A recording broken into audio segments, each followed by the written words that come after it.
ఆదిలాబాద్ జిల్లా ఉట్నూరులో వరి ధాన్యం కొనుగోళ్లలో అధిక కోతలు విధిస్తున్నారంటూ రైతులు ఆగ్రహం వ్యక్తం చేశారు. ఐకేపీ కొనుగోలు కేంద్రాల్లో క్వింటాల్కు 13 కిలోమీటర్ల వరి కోత విధించడం వల్ల తీవ్ర నష్టం జరుగుతోందని ఆరోపిస్తున్న రైతులు వరి బస్తాలతోనే ప్రధాన రోడ్డుపై ధర్నాకు దిగారు.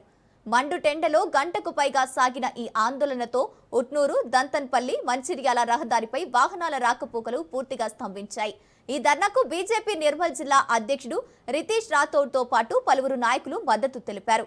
రైతులను దోపిడీ చేస్తున్న రైస్ మిల్ నిర్వాహకులు అధికారులపై చర్యలు తీసుకోవాలని డిమాండ్ చేస్తున్నారు. కేవలం 2 కిలోల వరకు మాత్రమే కోత విధించాలని ప్రభుత్వాన్ని కోరారు.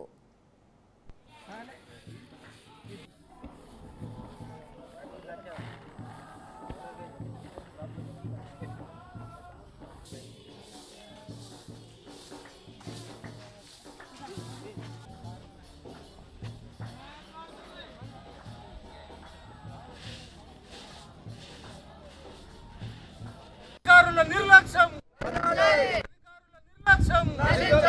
అధికారుల నిర్లక్ష్యం ఇదే విరాజ్యం ఇదే విరాజ్యం దొంగల రాజ్యం దోపిడీ రాజ్యం ఇదే విరాజ్యం ఇదే విరాజ్యం రైతులు పండించిన పంటను అమ్ముకోవడానికి రైతుకు ఏ విధంగా ప్రభుత్వం ఇబ్బంది పెడుతుందో ఈరోజు రైతు రోడ్డు మీద వచ్చి ధర్నా చేస్తున్నాడంటే అర్థం చేసుకోవచ్చు. మీరేమన్నారు? నిన్న కూడా 3 మంత్రులు పెద్దపల్లి వచ్చి ఏం చెప్పారు? 1 కిలో కూడా కటింగ్ చేయం. మీరు బస్తాకు 4 కిలోలు కట్ చేస్తే 5 కిలోలు కట్ చేస్తే క్వింటల్కు 13 నుంచి 14 కిలోలు పోతున్నాయి. 14 కిలోలు అంటే ఆయనకు రైతుకు మిగిలేది అంటే రైతు మీకు కమిషన్ ఇవ్వడానికి ఆయన వ్యవసాయం చేయాలా, లేకపోతే ఆ కమిషన్ను మీరు తినడానికి వాళ్ళతోని వ్యవసాయం చేపియాలా అని ప్రభుత్వాన్ని అడగడం జరుగుతుంది. వరి పండించిన రైతు కళ్ళలో నీళ్లు తప్ప ఆయనకు ఎరిగేది ఏమి లేదు అని ఈ ప్రభుత్వాన్ని ఈరోజు కూడా మేము డిమాండ్ చేస్తున్నాం. ముఖ్యమంత్రి కూడా మేము కొంటామని చెప్తున్నారు, కానీ ఎంత కటింగ్తో కొంటామని చెప్పడం లేదు.